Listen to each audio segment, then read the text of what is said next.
Welcome to the Holy Yogi, where we help you find the spiritual guru inside of you. Hello, beautiful. Hello, handsome. How you doing today? And if no one has told you today that they love you, let me be the first. I love each and every single one of you because love makes the world go round and round and round. And truly, love is the greatest medicine of them all. And simply put, ladies and gentlemen, love always, it always wins. So I'm giving us some cyber hugs today. How's everybody doing? I know we're still social distancing for a lot of us out there, and I'm going to send you some cyber kisses, and I've already sent you some cyber hugs, and I want everybody to have a fabulous, glorious day. So today's message is don't impose your will on others. Yeah. The key thing that I want you to fully understand, especially the holy yogi, I live in a world where I am vegan and I am a spiritual and not religious. I am also, I'm an independent. I'm not a Democrat. I'm not a Republican. I live an extraordinary lifestyle, not like the average Jane or Joe. So you got to understand, and I don't have a job, I own my own business. I kind of always go to the left to where mainstream society goes.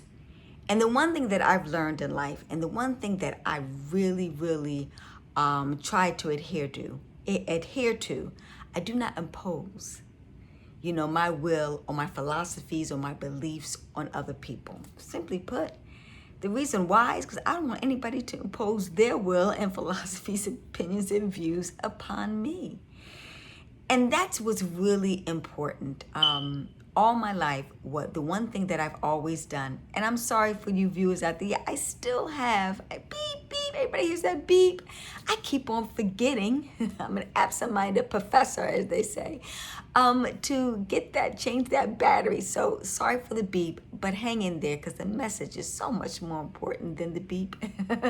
So with that said, ladies and gentlemen, the key thing is that I highly recommend for people to do is not, once again, not to impose your will on other people. Like I said, my philosophy as far as I am in the business of encouraging people to own their own businesses, while so many people are striving to keep a job, etc.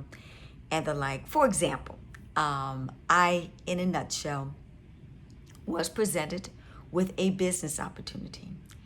And the business opportunity was called gift giving. Now, I have my own views on gift giving, and my personal view on gift giving, especially in 2020, it is considered a Ponzi scheme. Gift giving is when you give a gift of money without expecting anything in return, no product or no services, and it is an exchange of funds between people in a particular circle and the like. Now, between you and me, I think it's an excellent idea. It's the law of attraction. It speaks about giving in spirit and things of that nature, and it's on a spiritual realm. And the thing about it is, I really like the premise and the philosophy of it. Unfortunately, in our society that we live in, because it's considered a Ponzi scheme, it's not legal. And you can get a lot of legal trouble by doing so. Now, like I said, I think it's a great concept. I think it's a great idea. Matter of fact, a lot of religions, a lot of philosophies, and a lot of beliefs. My Mexican friends do it. My Asian friends do it. My Hispanic friends do it. My Chinese friends do it. A lot of cultures do it. Even African Americans do it. But like I said, unfortunately, there was a group out there maybe a couple of years ago, and in a nutshell, they were doing this wonderful gift-giving program, and it was shut down by the FBI. And I think the woman that put it together, unfortunately, went to jail for that. Yep, you can go to jail for something like that. And so in a nutshell, when I presented, I politely explained to her that, I was not interested. And I appreciate the offer for the reasons I just now explained to you. And so she was really very gracious about it. And matter of fact, we're signing her up into a business opportunity that I am doing that is completely legit, completely legal, because it has a service and it has a product that we promote and we sell to businesses, individuals, as well as families. Okay? And so, well, I expressed this on my channel, on my Pajama Mama show, and you can go to Facebook and participate in that if you like. And all of a sudden, a day or two later, oh my goodness, one of the ladies that had introduced me to another gift program, whom I never mentioned the name of out of respect for these individuals that are a part of and affiliated with these programs. I never mentioned the program.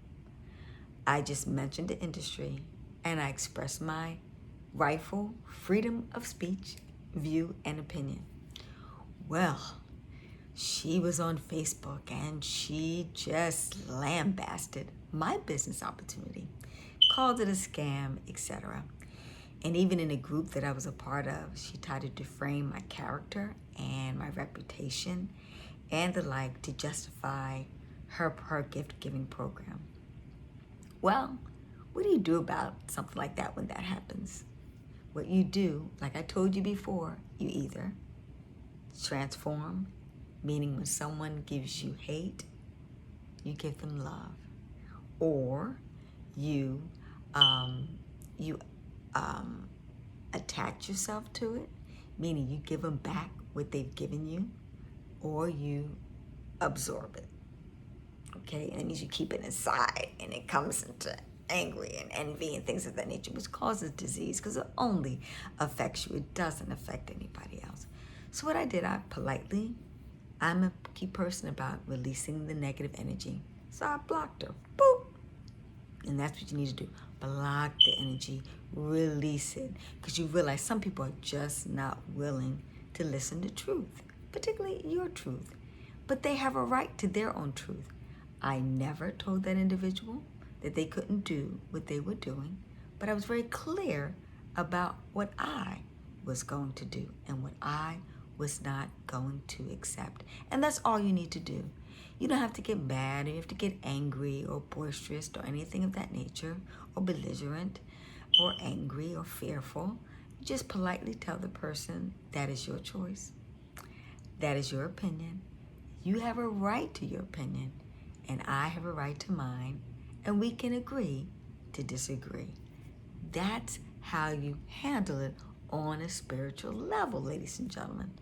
Same thing with my being a vegan. I honor people, carnivores and herbivores and omnivores. I honor everyone where they are at. But I'm very clear, honor me where I am at. You don't have to denigrate and put me down for your fear or to justify your actions. We don't need to do that. We can honestly respect each other's opinions and views. And that's what I want to encourage you to do. Because I promise you, being on a spiritual tip and not being Christian or not being Muslim and the like, sometimes it's very hard for people to accept people when they don't agree with their religious or political views, Democrat or Republican or not, and choosing to be an independent. My goodness, they always tell you, whenever you're doing speaking, don't talk religion, don't talk politics, and don't talk sex or race. I think race is another one too.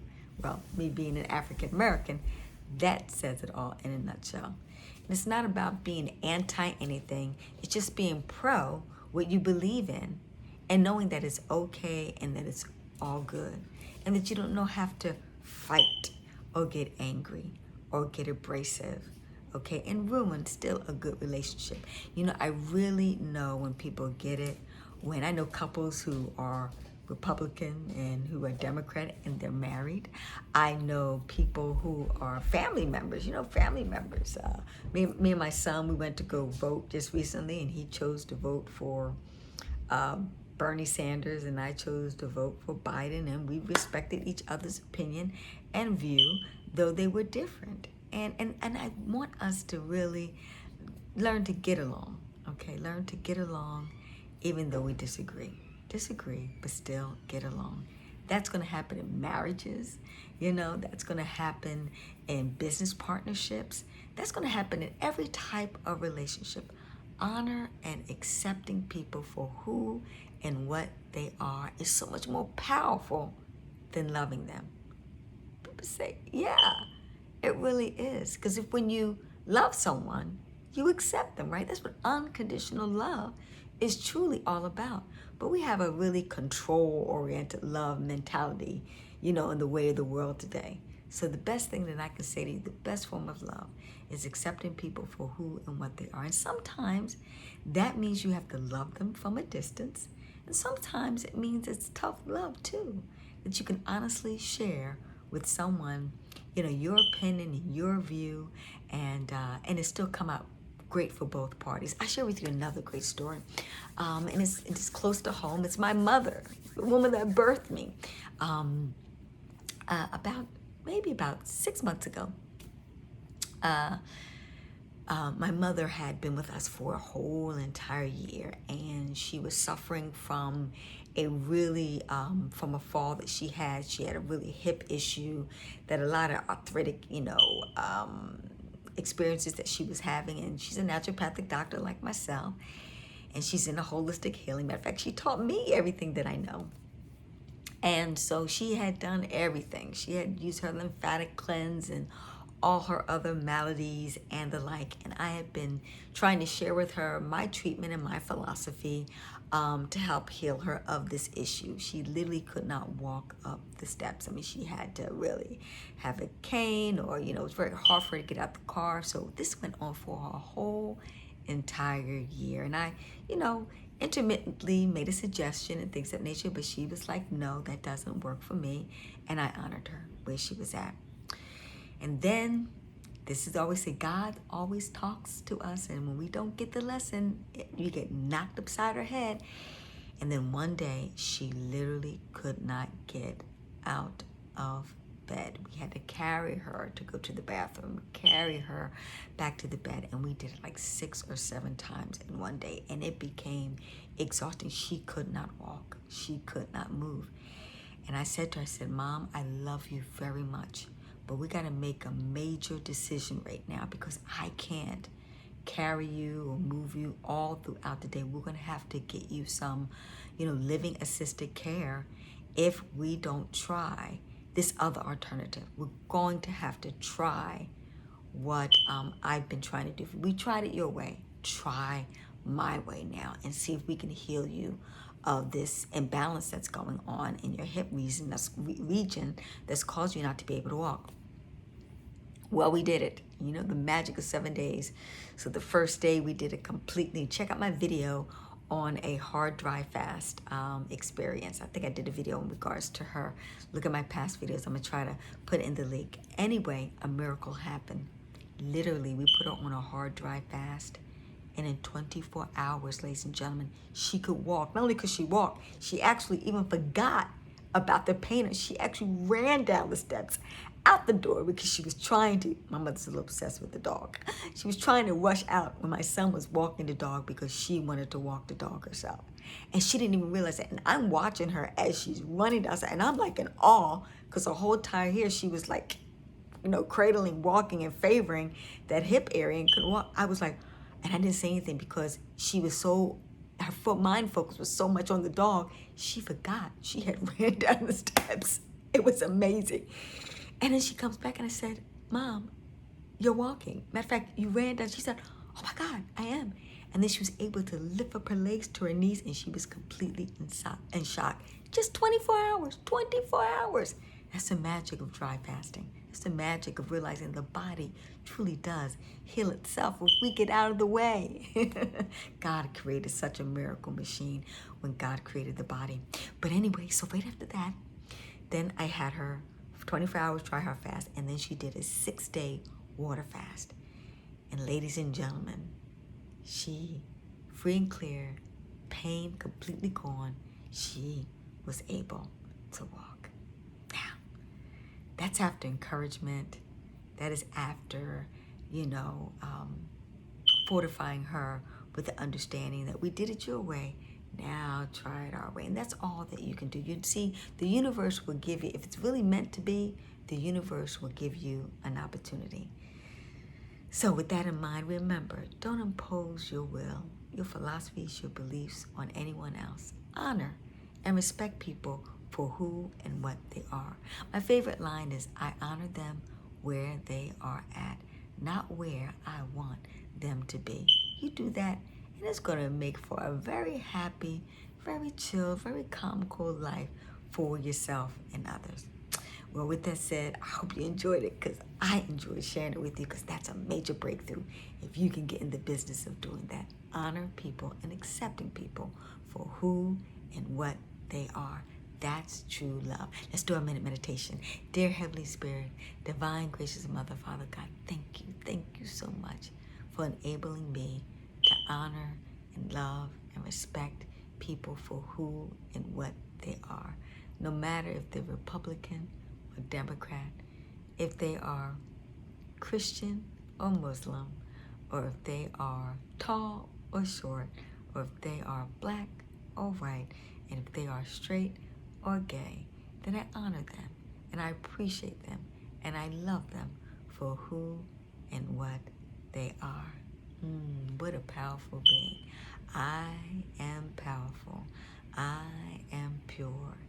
I am forgiving. I am loving. I am a positive, peaceful, prosperous soul. And so are you.